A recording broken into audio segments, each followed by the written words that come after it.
Yes. So over the past 3 months, we have conducted 4 sessions. So I'm just gonna start off with a small recap. I know we have done this in the last session as well, but just want to be thorough with it. Firstly, we started off with the first session of setting the stage to understand what is evidence and why is it important in education. And we spoke a little bit about how evidence still exists in the policy level in India, but when it comes to evidence in practice, it is seldom found. And the next session was all about getting ready for the show. That is nothing but how we can generate this kind of an evidence through need assessment, research, or M&E framework. And again, research being split into secondary research and primary research. And how, again, what is the importance of doing all this? And through our discussions and through our notes also, we found that, to minimize the negative effects that can cause when it's not evidence informed our solutions or our programs. It is really important for us to follow this set of practices of doing a needs assessment or a research and an M&E framework. Then after the show, definitely all of this becomes null and void if we don't do an impact evaluation of seeing if our program is actually uh, leading somewhere, or are the outcomes being met. So it is really important to do the impact evaluation and again tweak wherever necessary and go back to research or go back to your M&E framework and see where you can upgrade or change things.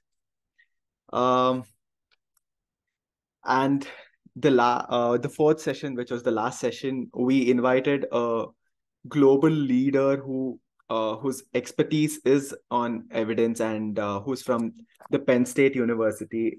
And Michael is just not a associate director, but he's been an advisor to Joe Biden as well as Barack Obama in his capacity, and have helped them with the elections and everything. So that's a little bit about what we thought we saw and what evidence looks at the policy level, plus how the gap currently is there in the Indian system also. Like, how would, if we implement an evidence-informed solution, what would it look like? Michael just gave us a landscape view of all of these.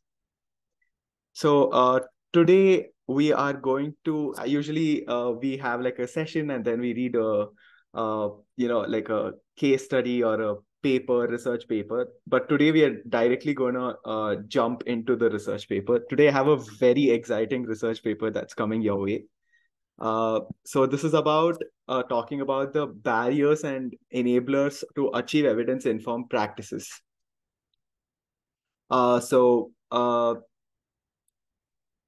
Just give me a moment.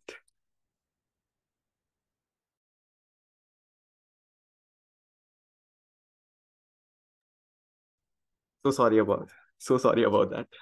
Something came up. Okay. So this is all about enablers and achieving evidence-informed practices in education in different contexts. But before I actually get into these contexts and different geographies that's mentioned on the paper, let me just share this paper with you. So how we would do this is we will read one part of the paper individually, and then we can actually get into groups, and each group can take up one geography. Like the 4 geographies are Catalonia, that's in Spain, then England, Massachusetts, and Rhineland. So we can take up as a group each of these geographies, and we can actually come back and share it to the larger group. So firstly, I'm just going to share the link with you folks. Just give me a minute. And please, tell me to pause if I'm going a little too fast. I have a habit of doing that. Uh, so let me just...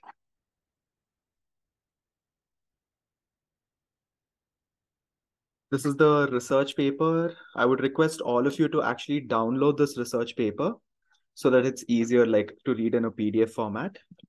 And as usual, I'm sharing the place where we make notes. So, but firstly, we can actually go to this paper. I'm going to give you like 30 seconds or maybe a minute for you folks to download this paper. And then I'll give the further instructions of the time and everything. Give me a thumbs up once you have downloaded the paper.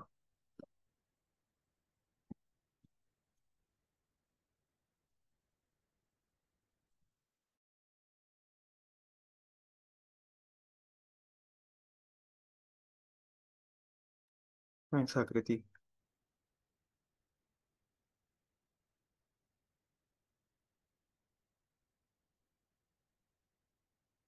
Let me know if you're able to access the paper. Okay, thank you, Kavya, Srinidhi, Daya. We'll just wait for 30 more seconds for Maitreyi and Anirudh.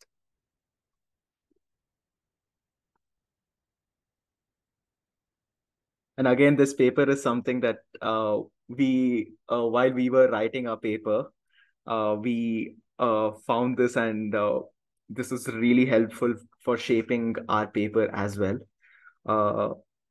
So, I mean, fingers crossed, our paper has gone for final review. So once that is there, we will definitely share it with you folks as well.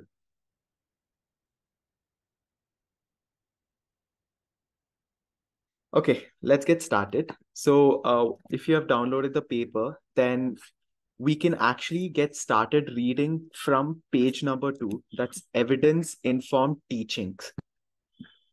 So we can start off. Let me just present my screen for easier. Yeah, we can actually start off reading from here. That's on page 2.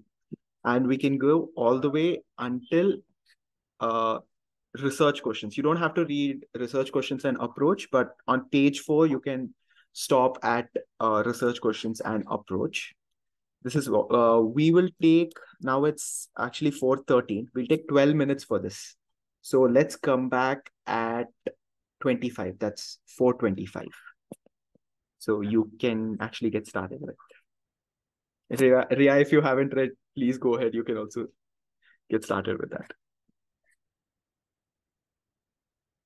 Okay, I hope most of you have got a chance to at least read through a major part of this.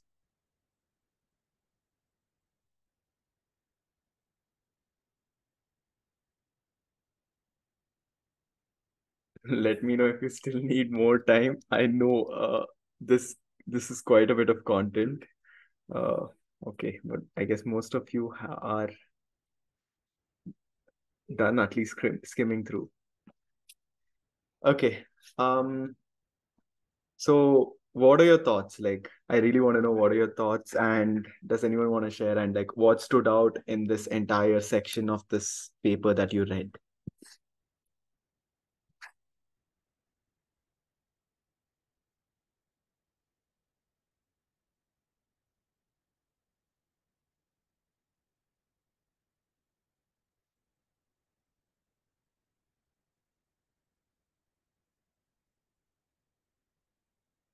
Anyone can start us off actually.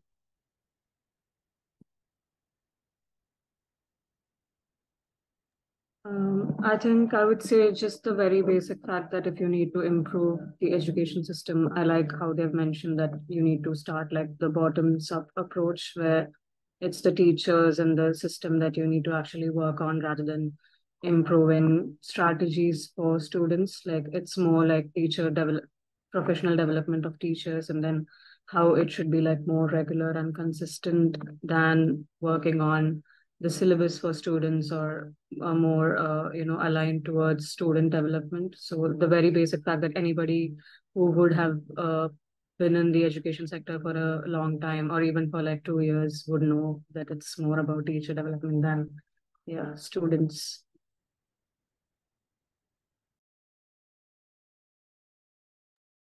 Definitely. I mean, while we are working in the development sector, this is something that we have always tried to, I would fight for, like the top-down approach usually doesn't work here. So we always are like, hey, you need to understand the stakeholders at the ground level and then plan out your programs and everything. And this is what exactly even they are talking in a very basic way in the paper as well.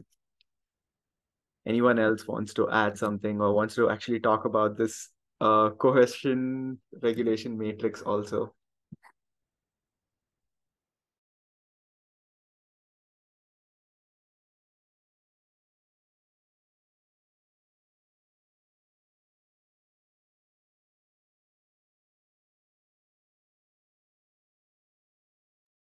I can go. I actually really liked that. Once I understood at first I was like, what are they talking about? This sounds so complex and very overlapping. But like towards the end of the section, they explained that the four geographies they've chosen to examine in this paper are kind of coinciding with one of the four in the matrix. So I'm excited to see which one, how they categorize each of those geographies into those four, and how that has an impact on the uptake of EIP in their schooling systems.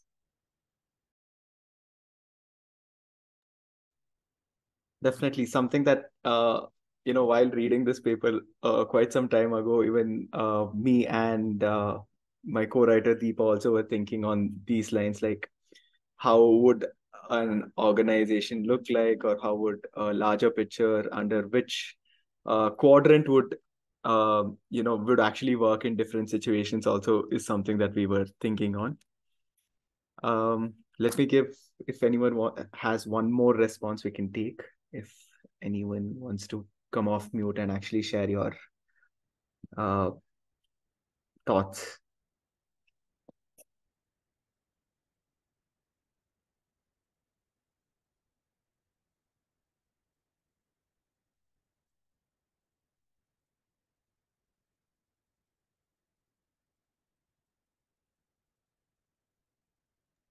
Okay, I can go.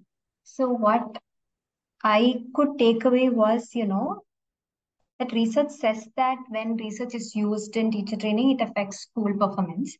And also when teachers actually use the data, you can see that school outcomes or system outcomes are improved. But then the question is, but why it's not happening, right? Then to understand that, okay, teaching is largely a collaborative effort and there is powers at play. So then it is not really about the strength of the evidence per se, but who are those powerful actors who get to decide what evidence is being used and how. And therefore, I think that now, they've tried to look at these systems with the metrics and the institutional theory and all that. Yeah. Got it. Thank you so much for sharing that, Daya. Okay, without further ado, let's actually go to the next section of our reading. I have actually categorized and made into some smaller groups, but let's not get into a breakout room as I said before, because we are a very small group. Let's read and head back here. So there are four geographies, as I mentioned at the starting. So Kavya and Anirudh can actually take up Catalonia, that's from Spain. And Akriti and Daya, you can start reading the England, that's in the UK. Srinidhi and Ria, you can take up the Massachusetts, USA. And Maitreyi, you can take up the Rhineland from Germany. For this, I know it's just one page. So the Catalonia, that's page 5. England is page 6. Massachusetts is page 7. And Rhineland is page 9. We will actually take a good 15 minutes for this, because I want us to articulate on what we read, plus get an understanding of the geography that we are reading about. I know it's a one pager, might take lesser than 10 minutes, but I want to give that extra 5 minutes for us to articulate. Plus, we can always see if we need more time. Ria, you were saying something? I was just asking who all are reading the United States section.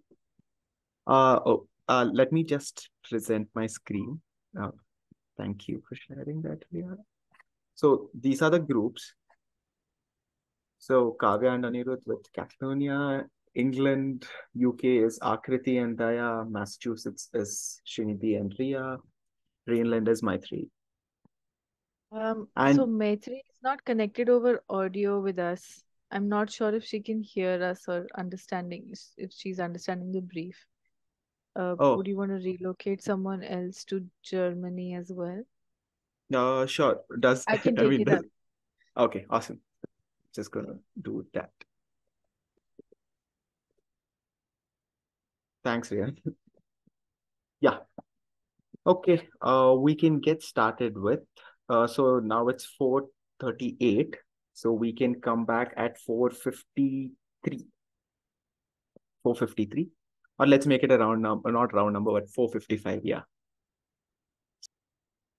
Okay, let's come back. I hope everyone had enough time to read and articulate, and I did see a lot of notes being taken on the notes taking template, and it was fun reading them as well. Uh, so we can actually get started off with um, a few things that we can actually think of are like, each group can actually talk about their geography, give a little context, and which matrix, like which quadrant of this matrix does your geography belong to, and maybe share a snippet and what are your thoughts on the same. We can get started off with um, the first group, that is Catalonia, Spain. Kavya, Anirudh, you can start. Yeah, I think just to give a context of the place, I just Googled this, so I'm not sure how accurate this is, but then the population size is around like 7.98 million. Um, so they start by saying that this falls on the left quadrant, which is the hierarchist way, which is high social cohesion and high social regulation. And what they describe some of the characteristics as are it's a collegial model, decentralized model, and they are going through the process of institutional autonomy and contextualization of legal regulations. One thing that stood out to me was like a imbalance between two different models. So one of the recent models based on the Catalan educational law is basically like the idea of co-responsibility between schools and local authorities in the decision-making process, and sort of like integrating the entire system by promoting teacher professional development, and a horizontal approach where everybody, it's like a bottoms up approach as well. But then another model that they have taken is basically to address educational inertia, which is apparently like a weaker structure.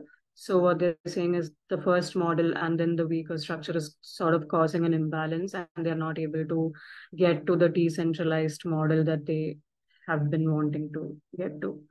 So that's like the introduction. Anirudh, if you want to go next, you can take up the next few points, maybe. Yeah, sure. So from my reading, like what I took was majorly that like the use of evidence is quite like unclear, in a sense that so a lot of people in the system, including the teachers, principals, and even those at the higher levels of decision making, they believe in using evidence for doing a lot of decision making, but in action, that kind of thing is something which seems to be missing. With and the one of the reasons is that uh, so the authors have used something called the institutional theory, basically what we read about earlier.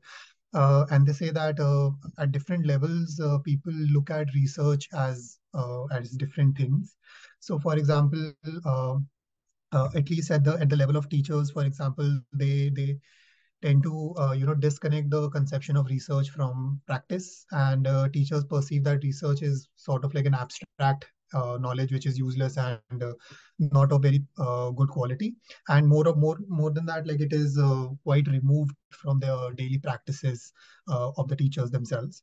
So this is like one of the ways that the teachers look at research, but also there are some practical concerns which stop them from using research, and this includes things like limited time that is available, and their own initial teacher training deficiencies in initial teacher trainings.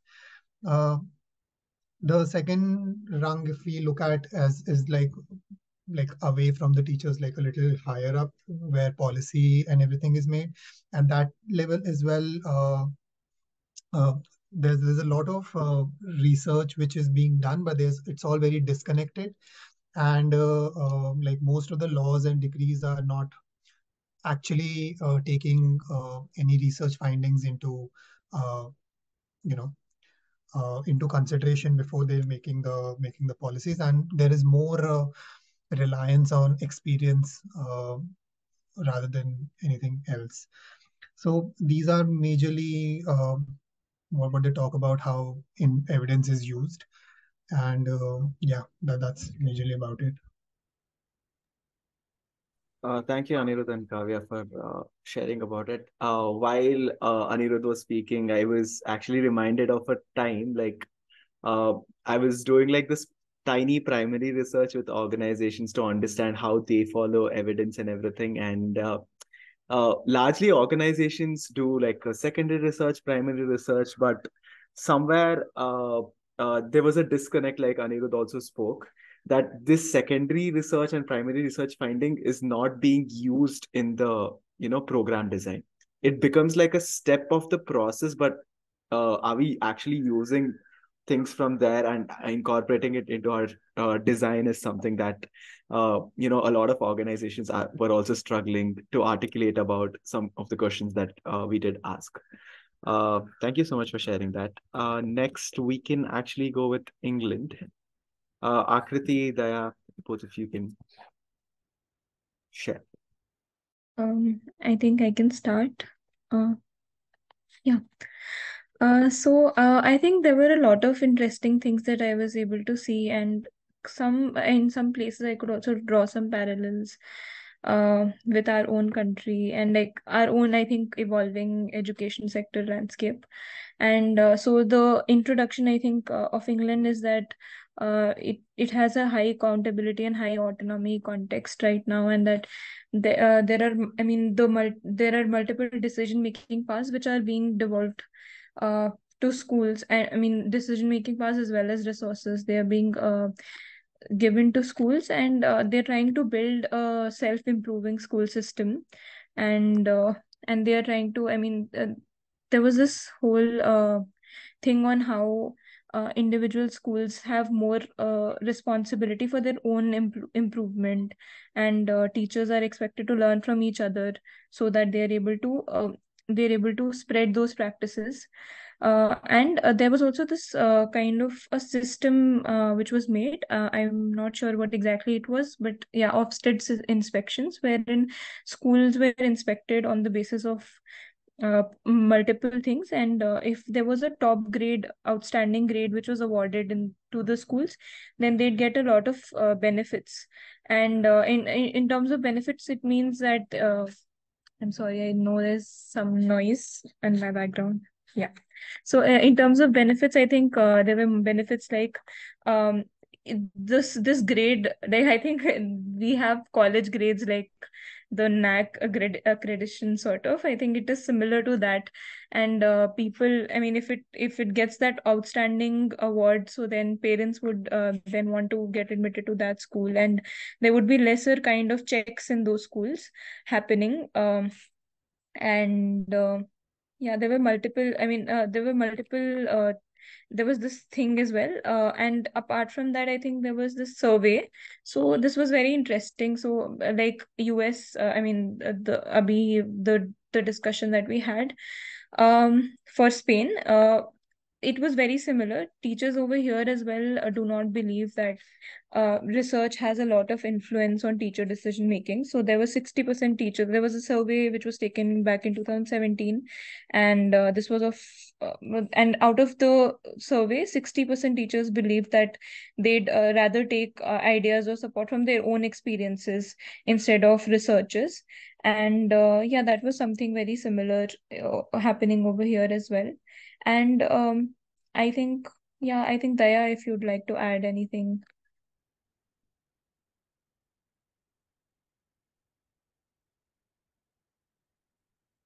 I think you've covered most of the points. Just the idea that though there is more freedom for each school and their school leaders, somehow still they're not able to bring in research informed practices there. And though even the resources were also allocated.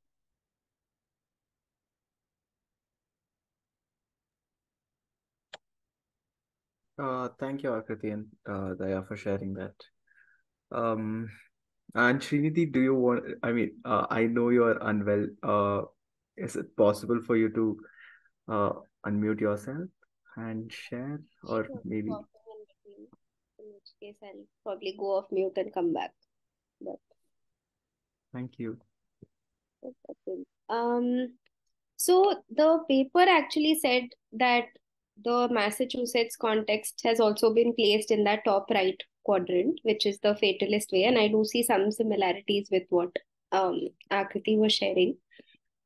So usme they basically say that it is characterized by certain rule bound approaches, and there's also little collaboration among actors on the ground to actually achieve outcomes. So that's the sort of placement within the matrix. So within this, what they shared is even though the system is organized in a way that federal के पास ज़्यादा control नहीं है, like it's not part of their mandate, it's more the state and then the district.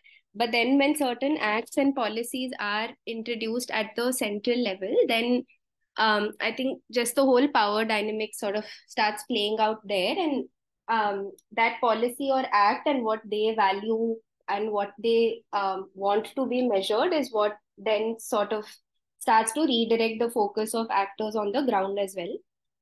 So one example that they gave was there was this whole race to the top grant that was initiated by the center, where they said that for certain innovations such as adopting these core standards and measuring student outcomes, things like that, different states and districts will compete, and it was apparently the largest grant that was offered in the history of the United States education system. And it came just after the recession. And so it also meant that a lot of states were really vying for that grant and they wanted the funding. So what happened as part of that was it focused on a particular agenda.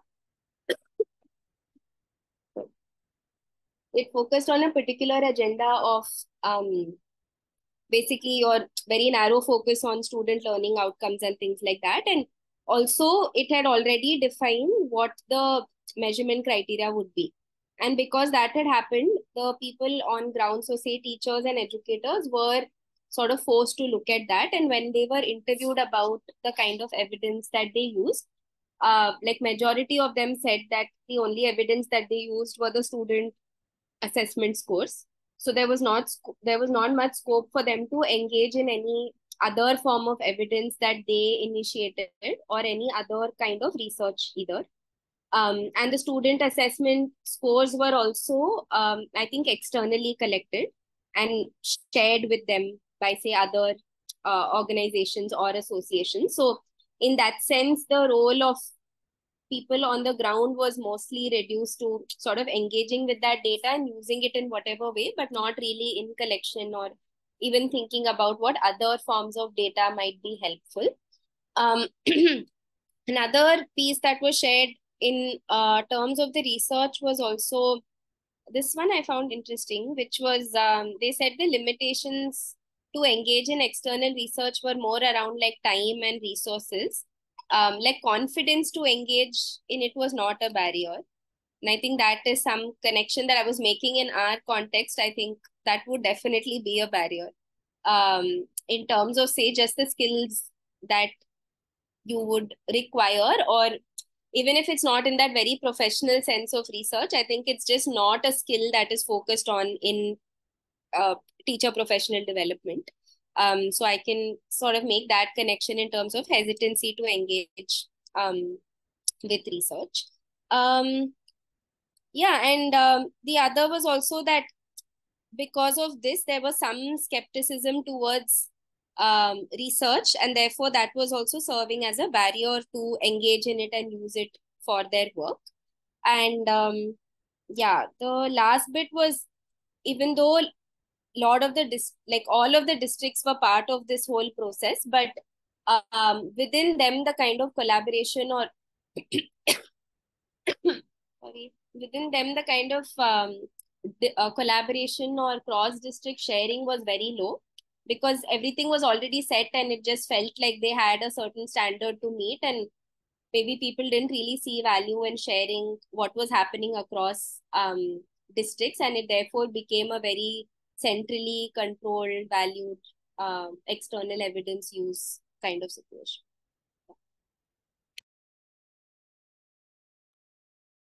Thank you, Srinidhi, for sharing that, and thank you for actually coming off mute even though you were feeling unwell. Ria, you can actually go next. So I was reading about the Rhineland Pfalz from Germany, and they classify as egalitarian, so high social cohesion and low social regulation. They also talked a little bit about low institutional autonomy, but that changed a little bit. So, for example, until the 1990s, um, the school system was operating with a very hierarchically organized school supervision, top-down approach kind of manner through laws and decrees. There was a lot of standardization that if you are a school, you are this, no questions asked. There's a very specific way of doing things. But after the 1990s, they got what was called the PISA shock, where they performed really low on PISA and other large-scale assessments, and that shifted their orientation towards goal programs. So the expectation that schools will orient themselves more towards educational standards, kind of like how it is in India, I think. I could be wrong, but there is a CBSE school, and the school is affiliated to CBSE, but it's continuously subject to inspections and determining if you are meeting the standards of being a CBSE school, just as an example. So they shifted to that type of a model. And then they would get the autonomy to orient themselves more towards the educational standards. But again, autonomy to orient themselves to standards that they had set. And then they'll be accountable within the framework of external evaluation, like I said. So what we've seen there though, so they've divided evidence use into two different types. One is external, one is internal, and the external one is more scientific empirical studies, statewide assessments, school inspections that are happening external to the school. And the internal ones are more peer observation, feedback forms after a lesson from students, etc. Right? So they've categorized evidence as all of this, as long as it is objective, reliable, and valid.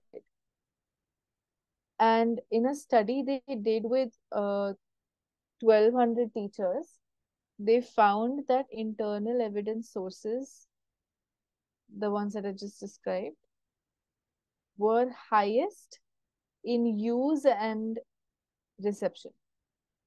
So just like accepting that this is a data source that's valid to me, and I will use this to figure out how I'm going to teach going forward. That was much more highly received and used as opposed to external instruments like school inspections and PISA results. They have this whole chart on page 10 or 11 or something, where they're showing you how different things were used and received. One other high-ranking thing that was, so the high-ranking things, the internal instruments were student feedback on teaching was the highest. They took that the most seriously. And one more thing that was relatively high was subject journals. So I couldn't understand what they meant by subject journals. Maybe I have to read a little bit more there, but I'm assuming like if there's like a journal article on science teaching specifically, and there's a science teacher, so they would take that more seriously. I'm not sure, but those were the two things that ranked particularly high. In another study, however, it was found that an in-depth analysis of teacher quality rarely takes place because of this new installed autonomy. And in many cases, it's up to teachers themselves whether to use evidence, and they're hardly held accountable. So they were then starting to talk about different ways in which more standardization can be brought in to make teachers more accountable, and not just teachers, but school leaders. So they slowly shifted. The paper slowly talks more about how school leaders have a much higher impact on how much evidence is being used in a school as compared to teachers. So they were then talking about the different ways in which that could be done, just slightly touching on them. It was basically found that database decision making is a skill that needs to be built in schools towards school improvement, because they were talking about these different measures they've taken to make data available, some large scale assessments, giving them instruments to collect and process data on different levels. So that's there. But like I said, they're seeing a huge gap in actually using that data or seeing that data being used within schools. So that was a skill that they wanted to focus on at the end of this section, that this is something that needs to be developed. At the end, it generally an in unsatisfactory situation with respect to data generation, well, not data generation, data utilization, and yeah, basically that. This was shown, and it's pretty similar to the other situations that I listened about from the other two. Yeah, I'd like to like read this more like in peace, because some very convoluted language was used in this paper. But yeah, overall, this was the theme that I got from it. Thank you so much, Riya. I was about to cover the last part of the graph and everything, but you did a better job, I know for a fact. So my question would be like, is there out of these four, quadrants in this matrix, like it could be the hierarchist way or the fatalistic or the egalitarian or individualist, is there something that is actually the best? Is something that we need to think about.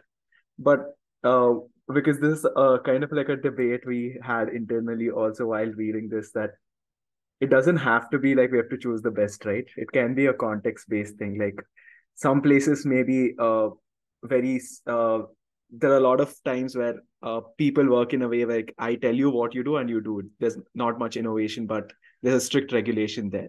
And this is the timeline. That also works for some organizations, and other methods also kind of work for organizations. So something that you folks can also think, and maybe this could be like a tiny homework or a post-work, is where do you see your organization, and which quadrant do you see your organization in? Or at least where do you hope to see your organization, or which quadrant would you like to be under? Is something that all of you can actually think of and articulate it better. Maybe as Riya said, maybe you can again revisit this paper and think of these things and question those bare minimum ideologies by itself. So actually we have come to the end of this series of this sessions on the evidence learning community. But before we actually end this last session, I have a few things that I want to share. Give me a moment.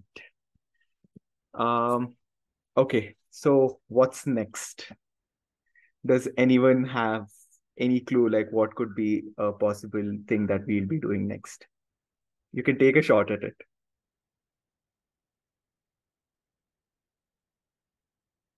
what are we going to do from here? Yeah, go ahead, Kavya. I remember the first mail that you had sent, and there was some mention about a global learning community. So I'm going to assume that we might be joining some group where there'll be more participants and we can discuss more about what we have learned in this session. That's absolutely right, Kavya. Yes, as you know that in my first email for this thing, we will definitely be, actually, I would just like to rephrase one thing. It's not joining, co-creating. I feel for no community of practice, no learning community can be a one-way thing. So I feel we need to co-create how would this global community of practice on evidence look like. So this is an invitation to all those folks who have continuously attended our sessions. And as you know, in the first mail itself, we did mention that, to be a part of this exclusive global community of practice on evidence, you might have to attend 4 sessions out of the 5. But yeah, the first surprise, as I said, is that you are getting an exclusive invite directly to be a part of this, and just not to be a part of this, but to co-create alongside with all the global communities, other ed labs, other CSOs who will be a part of this community of practice. And the second surprise is we do realize that, this is happening on a Saturday evening between 4 to 5:30, and a lot of them would have had a long week and are still taking some efforts to come and attend. So instead of 4 sessions, we thought, let's actually issue these certificates to people who have attended at least 3 sessions. So that's the second surprise, because we do understand we all are working in a professional context and everything. So we acknowledge that taking time out on a Saturday is a huge thing where we can actually have a little bit of peaceful time with family or whatever we want to do. So that's the second thing. And the third thing is to create this, or to co-create this global community of practice. We want to actually have like a small workshop. I can actually share the mail to all the people. We will create, in this workshop, basically, we will try to figure out what we want from this global community of practice. What are some of the features of this? What elements can be discovered? It could be like just co-writing papers among organizations, or actually doing studies together, or maybe creating a program design which is evidence informed as a collaborative, or actually, creating a collective. Imagine we all have like collectives based on geography, but it's seldom found based on like a ideology of evidence as a collective that is throughout India. So something like that, we could figure this out. We could co-create. So that's what at least I am envisioning, but this is just not me envisioning, but it's a co-creation. And definitely, as Ria also mentioned, reading a lot of these papers, because we enjoy it here at CoLab and at Mantra for Change. And I do get a sense that you folks are here as well, because you for the love of reading as well. So that's it. But again, one last thing is, we usually do this at the end of the session, but we are doing this at the end of all these 5 sessions. We would love for you to do a congruence scan. If you remember, we did this earlier. So I'm just going to share a link where we have already done a congruence scan. You can find your names, and if you have not done it before, it's fairly simple. I can share my screen as well. It's about like what we believe, the reality, and the next is evidence to support our reality, and what we might do to enhance congruence between the beliefs and reality. I'm just going to share I'll share the link here. Yes, this is the link for the congruence scan. You can actually find your names. Under your names itself, you can continue doing it. From the day that from the first session, we started off to actually where we are now, that can also, you can think of and make it part of this congruence scan. We're already at the 5:30 mark. I would request just bear with me for another few minutes. Let's take 2 to 3 minutes and fill out this congruence scan. Let's take until 5:33 to fill this out.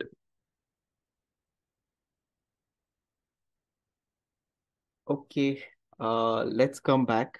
I know 3 minutes might not be enough for a congruent scan, but definitely do fill in post the session at least. Before we close out, I just wanted to inform you folks that the certificates will be available to you shortly, probably in the next week. We're just collating the attendance data, and all the eligible folks will be getting the certificates and the invite. As we speak about evidence and everything, I would love for you to actually fill in this feedback form that I've shared, so that futuristically, if you're planning something like a second series of this evidence learning community, we would love for your inputs and everything. So definitely fill in this feedback form. I know there is a question, what would you like to change about the structure of these meetings going forward? We purposely didn't remove that question. Reason being that would actually help us set the tone for the next, see if we have a series of that evidence learning community, a second series. Before I actually close out, Ria, if you have some closing out thoughts or something you want to add.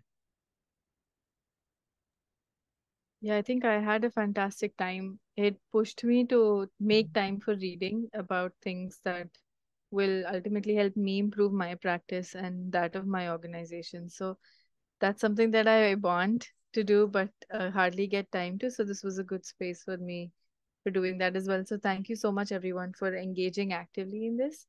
About the community of practice, I'm really looking forward to that as well. It's going to be an extension of this, and I can't wait to see what it shapes up to be. What I'm currently imagining is that people like from all over the world like come together and engage with um, material that help us get closer to more evidence-based practice, and we co-create things together on that community of practice, make time to create and make this movement a little bit bigger and truly a co-creation exercise. So definitely, if you are interested in building a community of practice, if that's a skill you want to build, or if you think that your organization that you're currently working in or your work really aligns with that, definitely sign up either yourself if you want to, or someone from your org who would be, good for creating this community of practice. So yeah, looking forward to what this shapes up to be. Thank you, Ria, and thank you all of you. I'm pretty sure all of these readings wouldn't have happened, or all of these sessions wouldn't have happened without you folks and your continuous engagement. So thank you once again for being part of this learning community, and we will see you soon in the community of practice. And I'll share more details of the workshop and everything shortly over a mail. Thank you so much.